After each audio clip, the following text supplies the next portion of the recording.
Chosen one, get ready, not to react, but to recognize. A false apology is on the way, not because they regret what they did, but because they regret that you're rising without them. This isn't remorse. This is manipulation dressed in softness, an emotional trap designed to disarm you before their next move. They want your guard down. They want you open, exposed, forgiving too fast, because they sense you've pulled away for real this time, and they can feel the power shift. But here's what they didn't expect. You've evolved beyond the bait. You're no longer seeking closure. You are the closure. Let them perform their script. Let them apologize with perfect tears and trembling words. But you don't owe them access just because they finally showed up. They messed with the wrong one. Not just because you saw through them, but because you carry divine protection. You are no longer in the same emotional gravity. So when the message comes, pause, breathe, observe, and do not emotionally hand over your peace in exchange for polished lies. You're not cold, you're clear. Say this aloud if you're ready. My peace is not up for negotiation. I see the setup and I walk away stronger. Let the fake apologies fall flat. You're walking with truth now, and they'll be dealing with that divine echo for the rest of their lives. Most bullies don't quit when someone fights harder, according to studies. When someone sees right through them, they stop. And you were unique because of it. You were destroying a whole illusion, not attempting to win a yelling fight. They believed you to be another silent target. Oh, they didn't know. The purpose of your forging was collision, not surrender. Before we get started, let's add a little humor, shall we? They assumed you would fold like a serviette since they were so used to dominating the story. However, you arrived with the attitude, try Jesus, not me. This is about what happens when someone who reports to a higher authority becomes the last stop sign on a dangerous power trip. So fasten your seatbelt, because it's not just about facing a bully. Let's begin. 1. You were immune to their fear traps, but they were addicted to power. The majority of individuals are unaware that bullies are not just noisy. They are also well prepared. Before hitting, they observe individuals. One criterion is used to choose their targets. Who seems to be the most likely to surrender first? Who seems uneasy about conflict? Who fears isolation, labeling, or misinterpretation?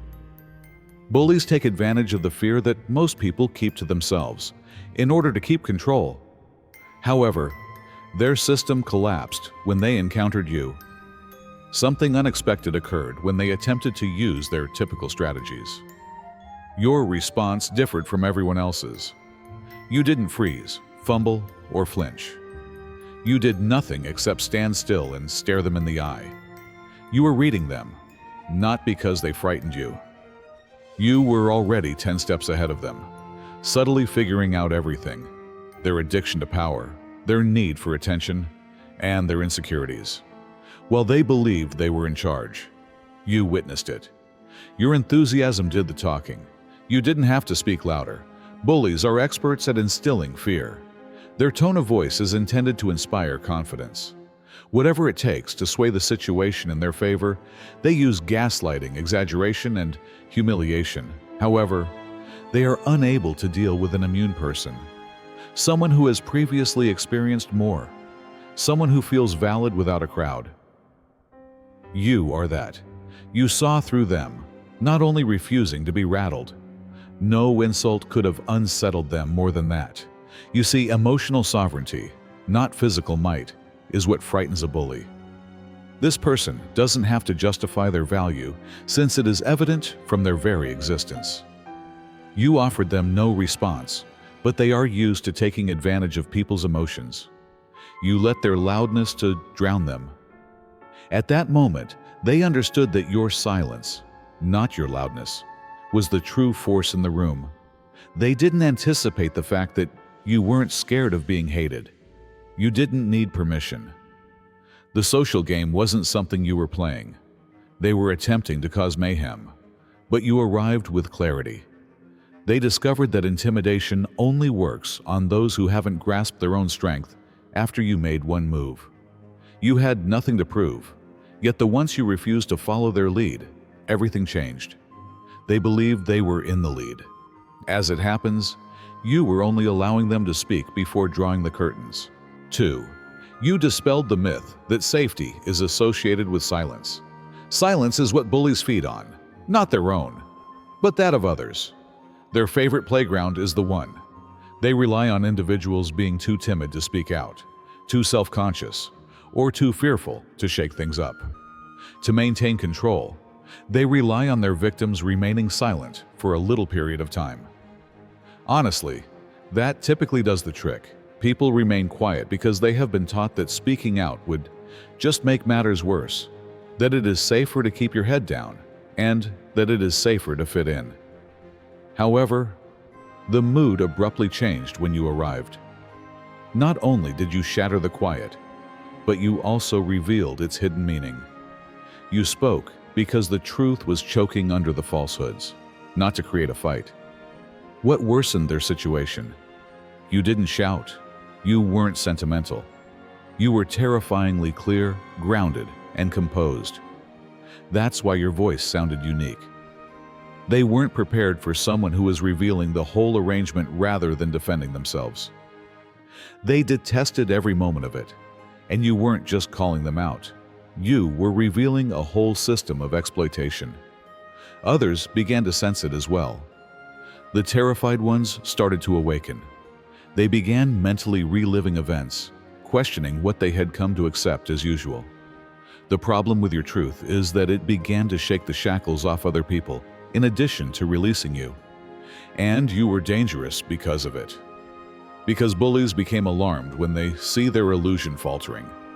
They attempted to shut you down after that by discrediting you, isolating you, and manipulating your words. They rushed to get back in control. You had already changed the dynamic, however, not because you were noisy, but because you were no longer afraid. Your presence turned into a danger.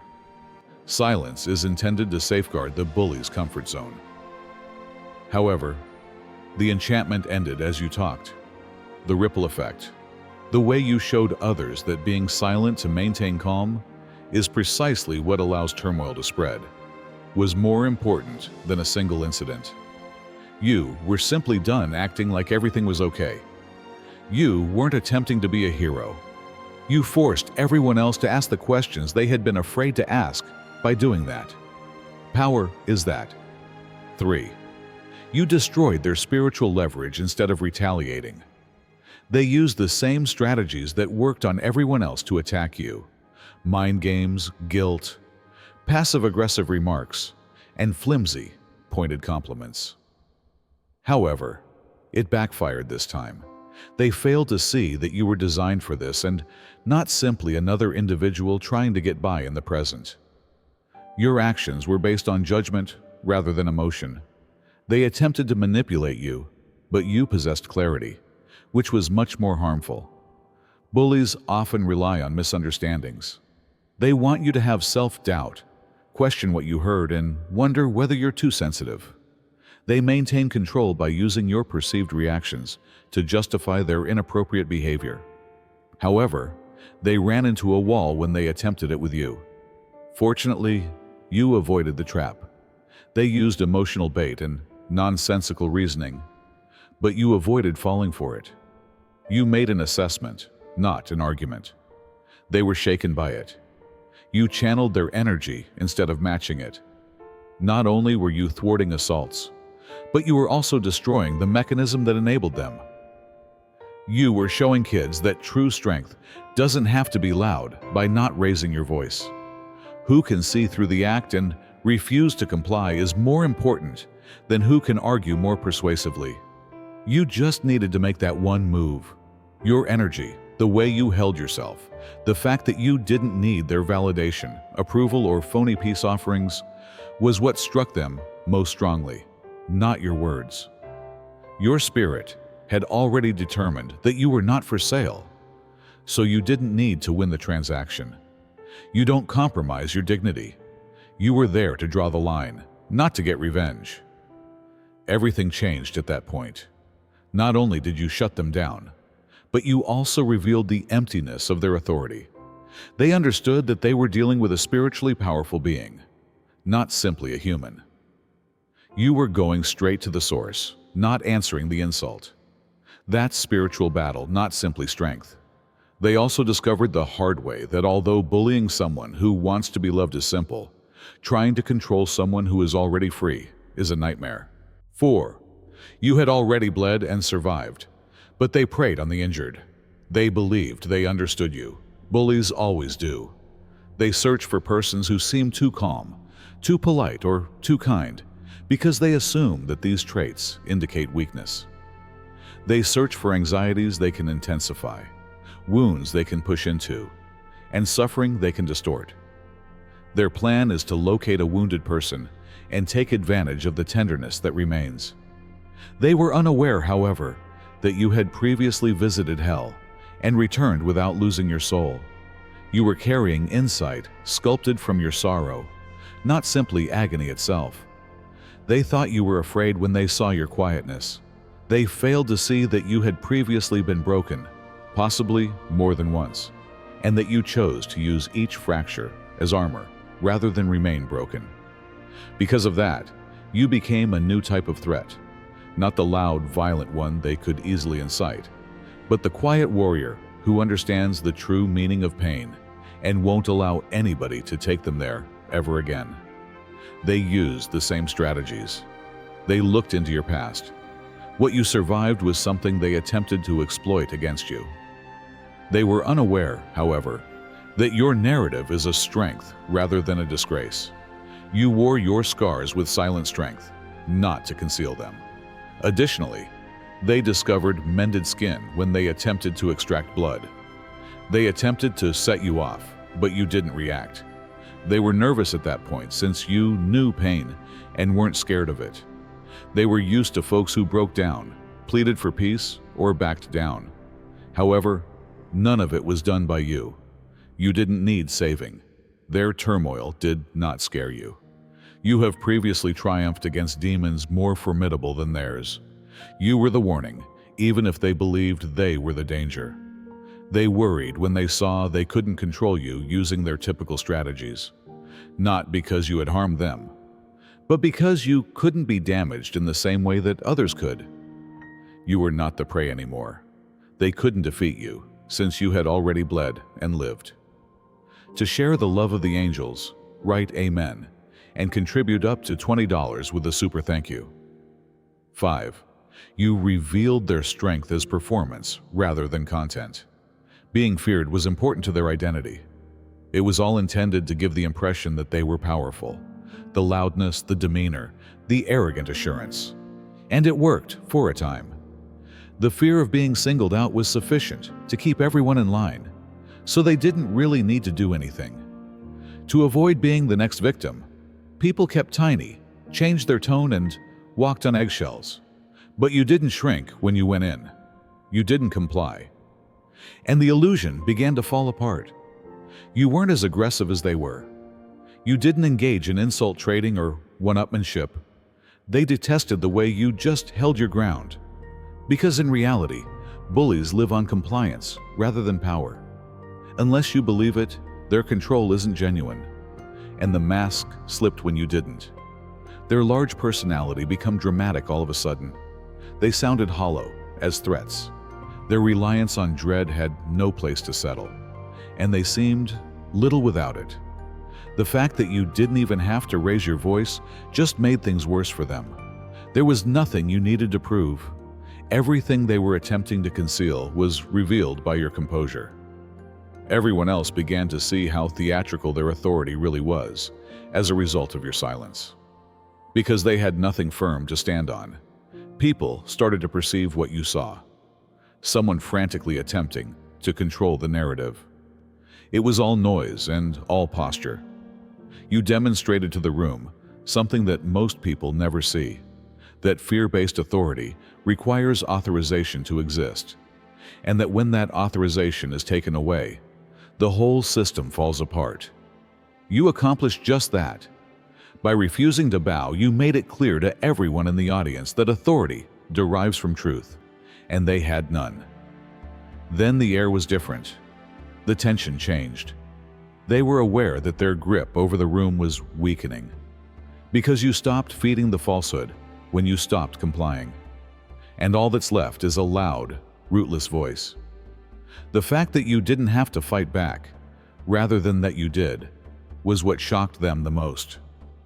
You exposed their power's non-existence rather than oppose it. To share the love of the angels, write Amen and contribute up to $20 with a super thank you. 6. While they engaged in psychological games, you were the mastermind behind mental toughness. They believed that the person they were playing chess with had just recently learnt the rules. They were unaware that you had previously experienced the type of psychological combat that would have destroyed most individuals. People you trusted had deceived you. People you loved had lied to you. And you had been gaslighted until you doubted your own voice, memory, and value. You were already taught, so you weren't bewildered when they arrived with their perverted mind tricks. You examined the causes of manipulation, not simply how to avoid it. You were aware of the emotional landmines, the patterns, and the traps. They arrived with strategies they believed were brilliant, but you had previously analyzed those same strategies in more subdued, dangerous, and intimately related individuals. You torched them instead of watering them when they attempted to sow doubt in your mind. Since you were going from awareness rather than ego, they were unable to read you the same way they could others. They attempted to evoke strong emotions in you, but your answers were based on discernment. You already had clarity, but they wanted you to seek it out from them. Because of it, you were untouchable. They were facing someone who had conquered the war inside of themselves, not simply another individual. It took years of trying to determine what was true while the world around you constantly changing the reality for you to develop mental resilience. Your self-confidence had been destroyed, and you had to restore it piece by piece. Since you had already repaired yourself in secret, they were unable to tear you apart. That's mastery, not simply power. And the part they didn't anticipate. Just your presence began to change things they couldn't understand. You were disrupting generational traditions in real time, not simply managing mental warfare. You were destroying the system that produced them, not responding to them. They believed they were playing with your thoughts, but you were striding with an inner power they were unaware of, and carrying a blueprint they couldn't read. You brought legacy. They brought games. You gave clarity. They created pandemonium. They will always remember it. Verse 7. You said unequivocally that you would rather be hated than controlled. By refusing to play the role they constructed for you, you unintentionally caused them discomfort. When strain appears, most individuals fold. They prioritize popularity above respect. To keep from upsetting the status quo, they bite their tongue, shrink, and nod along. Bullies and manipulators rely on individuals who are more afraid of disagreement than they are of their own dignity. However, you were unique. To feel strong, you didn't need to be loved. You knew who you were without their permission. You were dangerous because of it. They promised you peace, but in exchange you had to remain silent, submit, and agree to act as if nothing was wrong. It was then that everything changed. Instead of just turning down their offer, you revealed it to be a ruse, a cheesy deal masquerading as harmony. People playing along, acting just enough to get by, was nothing new to them. However, you thoroughly confused them by choosing truth above comfort. If it meant preserving yourself, you weren't scared to lose others. To remain included, you didn't compromise your integrity. Your tone didn't shift to sound more agreeable, and you didn't plead for admission when they turned you away. You left like someone who understood that places requiring self-betrayal were never their place. That's freedom, not simply power. They were at a loss for what to do with someone who didn't mind being labeled as tough, too much, or intense. Labels didn't frighten you. lies were told. Therefore, even if it caused discomfort to others, you remained true to yourself, and they were shaken by it. You were attempting to maintain your integrity, not to win favor, and you were leaving with your integrity intact, while others were stooping to remain in the room. You helped them understand that those who fear rejection are the only ones who can be controlled. However, rejection was like armor on you. They couldn't touch you once you made it plain that you'd rather be despised than touched.